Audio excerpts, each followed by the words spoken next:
राधे राधे दोस्तों, कैसे हो सब। आई होप सब बढ़िया होगे। तो आज काफ़ी टाइम बाद मैं एक सिट डाउन वीडियो बना रही हूँ। So this video is totally on your demand. काफ़ी दिनों से मुझे लगातार मैसेजेस आ रहे थे तुम्हारे इंस्टाग्राम पे एंड ईमेल पे मेरे एंड टेलीग्राम पे भी 2-3 लोगों ने पूछा था। तो जो मुझे कमेंट्स रिसीव हुए थे वो यही थे कि दी आप हमें कोई स्ट्रेटेजी बता दो कि how to prepare for GBPAT entrance examination, Pantnagar university का एंट्रेंस एग्जाम कैसे क्रैक करना है, पीसीएम पीसीबी या फिर एग्रीकल्चर या फिर पीजी में कैसे पढ़ना है, रीजनिंग के क्वेश्चंस कहाँ से आते हो। माय गॉड, इतने सारे मुझे मैसेजेस रिसीव हो रहे थे। तो मैंने सोचा क्यों ना एक इन डेप्थ वीडियो बनाया जाए कि पूरा प्रोसीजर कैसे रहता है, क्या रहता है, मार्क्स डिस्ट्रीब्यूशन एंड तुम्हारा कोर्स एंड कहाँ से पढ़ना है, क्या करना है, सब कुछ आज मैं इस वीडियो में बताने वाली हूँ। ट्विस्ट की बात यह है कि तुम लोग शॉक्ड होगे, बट मैंने पंतनगर यूनिवर्सिटी का एग्जाम क्रैक नहीं किया है।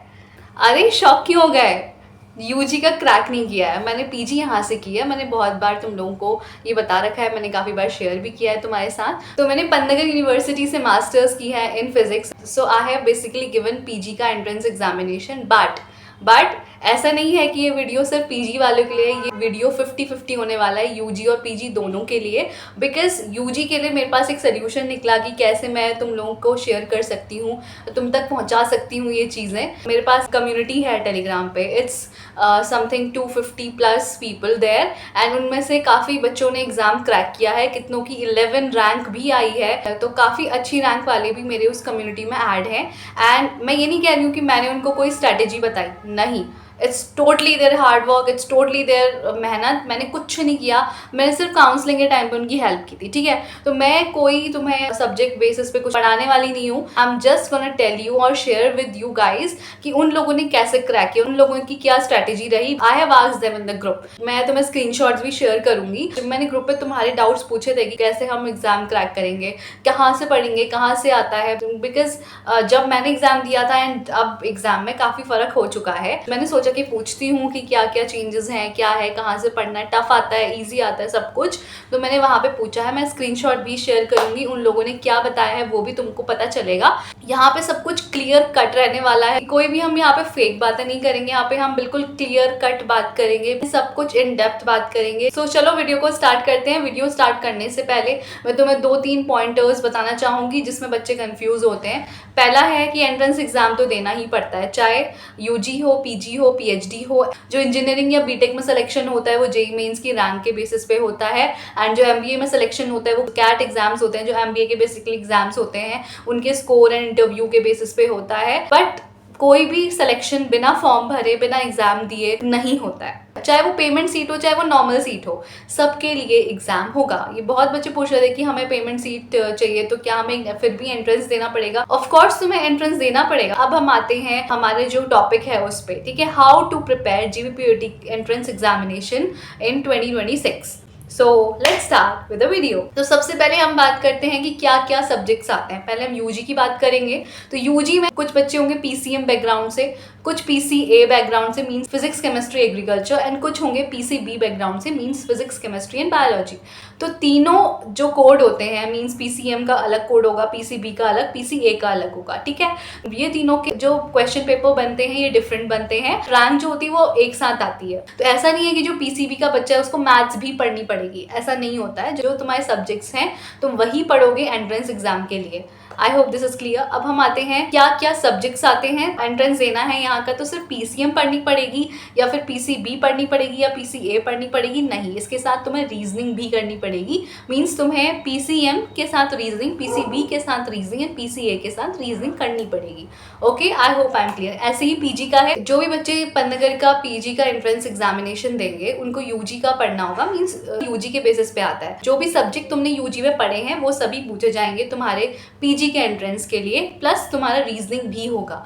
अभी हम एक एक करके इन डेप्थ बात करेंगे, ये मैंने तुम्हें थोड़ा सा ब्रीफ दे दिया है। एंड अब हम आते हैं एग्जाम डेट्स कब रहती हैं। तुम्हारा जो एग्जाम होता है वो फर्स्ट वीक या सेकेंड वीक ऑफ जून में होता है। अब मार्क्स डिस्ट्रीब्यूशन पे बात करेंगे। मैं आपको स्क्रीनशॉट दिखा दूंगी, प्रोस्पेक्टस से है, जो 2025 का प्रोस्पेक्टस था। तो ये कुछ मार्क्स डिस्ट्रीब्यूशन रहता है। अब हम बात करते हैं यूजी का in detail. As I told you guys कि मैंने यूजी का एंट्रेंस एग्जाम क्वालिफाई नहीं किया था, तो फिर मैं कैसे ये सब बता रही हूँ। तो अभी कुछ महीनों में मैंने काफ़ी सारी काउंसलिंग वीडियोस बनाई एंड उसके थ्रू काफ़ी बच्चे मुझसे कनेक्ट हुए, जिनमें से काफ़ी बच्चों का सिलेक्शन हुआ है। कितनों की रैंक 1 डिजिट थी, कितनों की 2 डिजिट थी, मीन्स 11, और कितनों की 7, किसी की 55 एंड मतलब बहुत अच्छी रैंक्स थी। मैंने सोचा क्यों ना ये जो मुझे डाउट आ रहा है काफ़ी बार कि कैसे प्रिपेयर करते हैं, उन्हीं बच्चों से पूछा जाए। कि मैंने टेलीग्राम पे उनसे पूछा कि कैसे प्रिपेयर करना है, कैसे क्वेश्चंस आए थे, सब कुछ मैंने इन डिटेल उनसे पूछा एंड यहाँ पे मैं स्क्रीनशॉट भी तुम्हें दिखा रही हूँ, तो तुम देख सकते हो उनका पॉइंट ऑफ व्यू क्या है, उन्होंने क्या बोला है। First point to be noted is कि तुम्हें जीवी पंत यूनिवर्सिटी का जो एंट्रेंस होता है उसके लिए सेपरेटली कोई भी प्रिपरेशन नहीं करनी है, ठीक है। If you are 12th grader तो तुम्हें सिंपली अपना 12th का पढ़ना है। तुम्हारी 12th की जो NCERT है, नोट्स हैं एंड 11th 12th सिलेबस तो दोनों ही आते हैं ना, 11th और 12th का। तो 11th 12th का जो भी सिलेबस है तुम्हें वो कवर करना है। तुम बोर्ड के लिए प्रिपेयर करोगे, साथ में अगर तुम कोई कॉम्पिटिटिव एग्जाम की तैयारी कर रहे हो like NEET, CUET, JEE mains, जो तुम तैयारी कर रहे हो बस तुम्हें उसी में फोकस्ड रहना है एंड उसकी प्रिपरेशन अच्छे से होगी तो ईजी तुम्हारा पंतनगर का एंट्रेंस जो है वो क्लियर हो जाएगा। सो अब हमें क्या समझ में आया कि बोर्ड्स और अपने कोई भी कंपटीशन की अगर तुम तैयारी कर रहे हो तो साइमल्टेनियसली तुम्हारी पंतनगर एंट्रेंस की भी तैयारी हो जा रही है। तो सेपरेटली कुछ नहीं करना है, बस हाँ मेहनत तो करनी पड़ेगी। तो तुम दोनों में अगर अच्छे से प्रिपेयर कर रहे हो then you can easily crack. अब ड्रॉपर बच्चे क्या करेंगे, तो ड्रॉपर बच्चे अपना ऑफकोर्स अपना कॉम्पिटिटिव पे ध्यान देंगे। तो साथ में तुम्हें जो सिर्फ न्यूमेरिकल्स पे फोकस नहीं करना, इसके साथ तुम्हें थ्योरी बेसिस पे भी पढ़ना है, ठीक है। जो भी एनालिसिस किया उनके थ्रू वो मैं बता रही हूँ। न्यूमेरिकल बेस्ड क्वेश्चंस कंपैरेटिवली कम थे क्योंकि बच्चे यूजुअली सोचते हैं कि एंट्रेंस एग्जाम है तो न्यूमेरिकल ही आएंगे, ऐसा नहीं है। पंतनगर एंट्रेंस में theory based, concept based question ज़्यादा आते हैं, तो तुम्हें उन पे ज़्यादा फोकस करना है। ओके, आई होप तुम्हें समझ में आ गया होगा। अभी रीजनिंग की बात हम अभी थोड़ी देर बाद करेंगे, पहले हम यहाँ पे तक क्लियर कर लेते हैं अपना। ओके, उसके बाद क्या कोर्स है, तो कोर्स तुम्हें पूरा प्रोस्पेक्टस में मिल जाएगा। वैसे जो प्रोस्पेक्टस है 2025 का वो मैंने अपने टेलीग्राम ग्रुप या फिर चैनल पे शेयर किया हुआ है, तो तुम वहाँ से भी देख सकते हो। यहाँ पे थोड़ा सा तुम्हें दिखा देती हूँ कि किस तरह का सिलेबस रहता है। तो ये जो सिलेबस तुम देख रहे हो ना स्क्रीन पे, सिर्फ इतना तो तुम्हें पढ़ना ही है, ये तो जो दे रखा है ये तो करना ही है। साथ में डिलीटेड चैप्टर्स जो है तुम्हारे NCERT के वो भी तुम्हें पढ़ने हैं। और कुछ बच्चे बोल रहे थे कि क्या हमें एंट्रेंस के लिए अलग से बुक्स लेनी पड़ेंगी। मेरा सजेशन, और जो बच्चे लोगों ने क्वालिफाई किया था उनका सजेशन तो यही है कि तुम अलग से कोई बुक मत लो, बिकॉज यूनिवर्सिटी कोई भी क्वेश्चन पेपर रिलीज नहीं करती है, कुछ भी आउट नहीं होता, तुम्हारे जो मार्क्स हैं वो भी आउट नहीं होते हैं। यूनिवर्सिटी के एग्जाम में क्या आ रहा है किसी को नहीं पता है, तो वो सिर्फ तुम्हें पता होता है। बट यू डू इज कि NCERT थरो कर लो, 11th 12th के जितने इंपॉर्टेंट चैप्टर्स हैं जो तुम्हें लगते हैं वो रिवाइज करो। एंड जो नोट्स तुम्हारे हैं, जो भी तुम्हें कोचिंग या ट्यूशंस में पढ़ाए जा रहे हैं, ऑनलाइन तुम कुछ पढ़ रहे हो यूट्यूब पे या कुछ भी, तो वहाँ से तुम पढ़ सकते हो। जो भी डाउट थे आई थिंक यूजी से रिलेटेड तो मैंने क्लियर कर दिए हैं। अब मैं बात करती हूँ पीजी की। अब पीजी में बहुत ज़्यादा डाउट्स आ रहे थे। जो सिलेबस है वो सिर्फ बेसिक साइंसेस का दिया हुआ है। बेसिक साइंसेस मीन्स बॉटनी का, फिजिक्स का, मैथ्स का, केमिस्ट्री का सिलेबस दिया हुआ है। बाकी कोई भी सिलेबस तुम्हें नहीं अवेलेबल किया गया है, क्योंकि एग्रीकल्चर के बच्चे भी आते हैं, फिशरीज के भी आते हैं, कम्युनिटी साइंस के आते हैं, तो वो कहाँ से पढ़ेंगे, वो क्या पढ़ेंगे, उनको क्या पता क्या सिलेबस आने वाला है। जो पीजी का एग्ज़ाम होता है उसमें जो सिलेबस आता है वो यूजी का ही होता है तुम्हारा। तुम्हें अपने फर्स्ट सेमेस्टर से लेके 8th सेमेस्टर या फिर 6th सेमेस्टर तक सब कुछ पढ़ना है, इसका कोई ऑप्शन नहीं है। मैंने एंट्रेंस दिया है पीजी का, तो मैं तुम्हें क्लियरली बता सकती हूँ कि अगर तुम 3-4 महीने भी लग के पढ़ोगे तो ईजिली क्रैक हो जाएगा। बहुत ज़्यादा टफ पेपर नहीं आता है पीजी का बहुत ईजी आता है। सिलेबस वही रहता है जो तुमने यूजी में पढ़ा है, तो यूजी का तुम्हें रिवाइज करना पड़ेगा। अपने लास्ट के सेमेस्टर से शुरू करना, मीन्स अपने 8th 7th 6th 5th semester से शुरू करना। ऐसा नहीं है कि अगर तुम यूजी का पढ़ने जा रहे हो तो फर्स्ट सेमेस्टर से पढ़ना, फर्स्ट सेमेस्टर से पढ़ने की कोई ज़रूरत नहीं है, लास्ट सेमेस्टर से शुरू करना, ठीक है। तो वो थोड़ा सा इजी रहेगा तुम्हारे लिए, क्योंकि अभी तुम वो पढ़ के आ रहे हो। अब तुम एंड तक बने रहना। ये वीडियो आई नो कि बहुत लंबा होगा, क्योंकि मैं इसका कोई भी सेकंड पार्ट नहीं बनाने वाली हूँ। मैं इसी वीडियो में सब कुछ डिटेल में बताऊंगी। वीडियो पे एंड तक बने रहना, कोई भी पार्ट मिस करोगे तो फिर दिक्कत तुम्हें ही होगी। लास्ट में तुम्हें एक प्रो टिप देने वाली हूँ जो तुम्हें कोई नहीं बताता है। ये मेरा एक्सपीरियंस है एंड ये उन बच्चों का एक्सपीरियंस है जिन्होंने क्रैक किया है, तो इसलिए वो लास्ट जो प्रो टिप है उसके लिए वेट करना सभी, ठीक है। वो मैं लास्ट में बताऊंगी तुम्हें।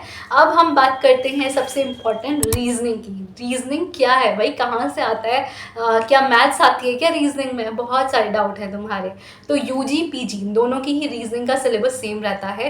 एक्चुअली जो रीजनिंग का सिलेबस है वो सभी जगह सेम रहता है, चाहे वो तुम सीयूईटी का एग्जाम दे रहे हो ना, जितना तुम सीयूईटी के एग्जाम के लिए पढ़ रहे हो बस उतना ही पढ़ लोगे, तुम्हारा जो रीजनिंग सेक्शन है वो पक्का हो जाएगा। रीजनिंग जो आती है वो बेसिक आती है पहले तो, एंड इसका कोई सिलेबस नहीं होता है। सबसे पहले रीजनिंग का कोई सिलेबस नहीं होता, बस कुछ कुछ टॉपिक्स होते हैं, जैसे अल्फा न्यूमेरिक सीरीज हो गई जिसमें अल्फाबेट टेस्ट, नंबर टेस्ट और फिगर टेस्ट वाला आता है, मिरर इमेज वाला आता है, वाटर इमेज वाला आता है, डायरेक्शन डिस्टेंस से क्वेश्चन बन जाता है, ब्लड रिलेशन से बन जाता है। ठीक है, ये चीज़ तो कुछ कुछ जो इंपॉर्टेंट चैप्टर्स हैं जो आते ही हैं वो मैंने बता दिए।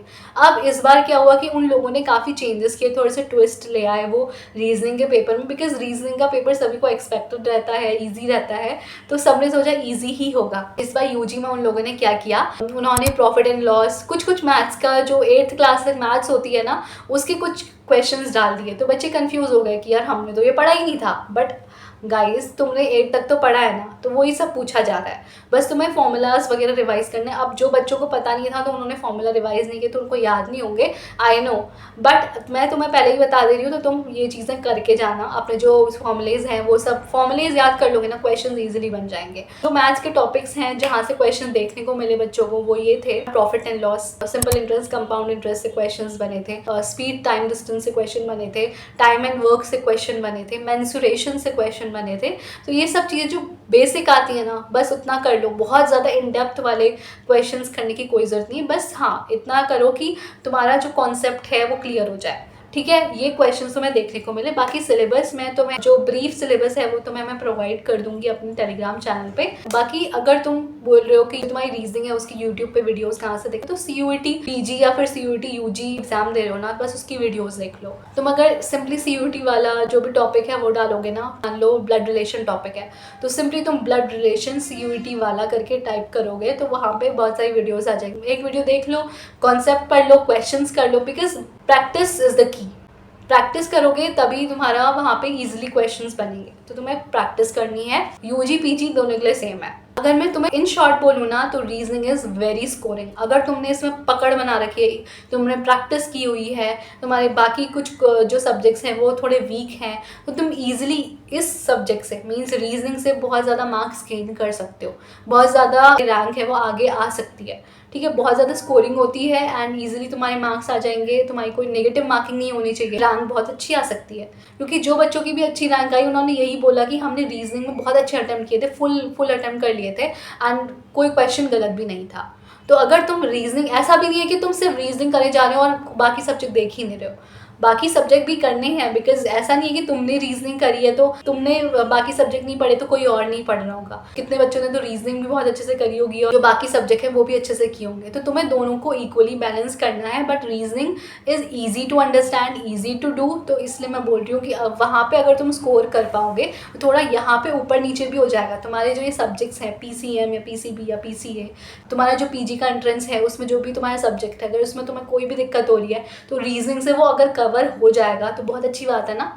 तो ये इंपॉर्टेंट चीज़ मुझे तुम्हें बतानी थी। एंड एक नेक्स्ट चीज़ जो बच्चे पूछ रहे थे कि हम रीजनिंग की प्रिपरेशन कब से स्टार्ट कर सकते हैं। अगर तुम 12th में हो और तुम पूछ रहे हो कि यूजी की प्रिपरेशन कब से स्टार्ट करनी है, तो मेरा तो सजेशन यही रहेगा कि अभी रीजनिंग की प्रिपरेशन स्टार्ट मत करो। रीजनिंग की प्रिपरेशन इसलिए अभी स्टार्ट मत करो क्योंकि अगर तुम अभी बेसिक्स पढ़ोगे तो तुम फिर कुछ महीने बाद भूल जाओगे, क्योंकि कुछ महीने बाद तुम्हारे बोर्ड्स आएंगे, तुम बोर्ड्स में लग जाओगे एंड फिर बोर्ड्स में ध्यान दोगे तो तुम्हारे ये जो कॉन्सेप्ट्स है ये पूरे वैनिश हो चुके होंगे तुम्हारे दिमाग से।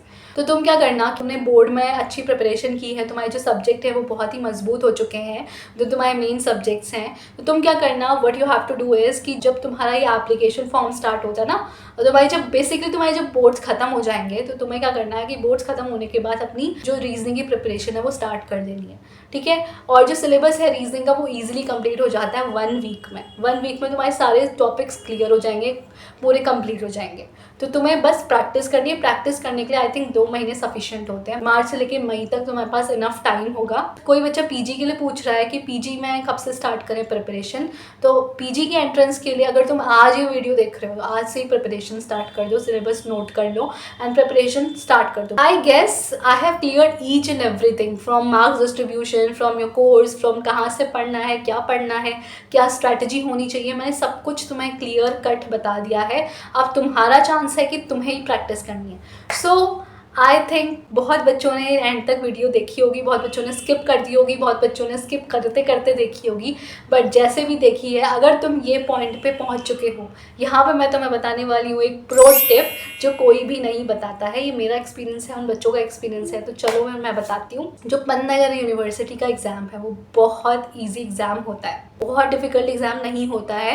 एंड पीजी का तो और ज़्यादा ईजी होता है, बहुत ईजी होता है, ठीक है। सिंपली दिक्कत कहाँ आती है कि सीट्स बहुत ज़्यादा कम है, इतनी ज़्यादा कम सीट्स हैं, लाइक पीजी में तो 7-8 ही सीट होती है पर सब्जेक्ट में। कंपटीशन की वजह से एग्ज़ाम टफ हो जाता है। तो तुम्हें क्या करना है, तुम्हें बस अपनी रीजनिंग को स्ट्रॉन्ग करना है। तुम्हारे जो सब्जेक्ट है उनमें से कोई 1 या 2 सब्जेक्ट तुम्हें उसमें मास्टरी कर लेनी है।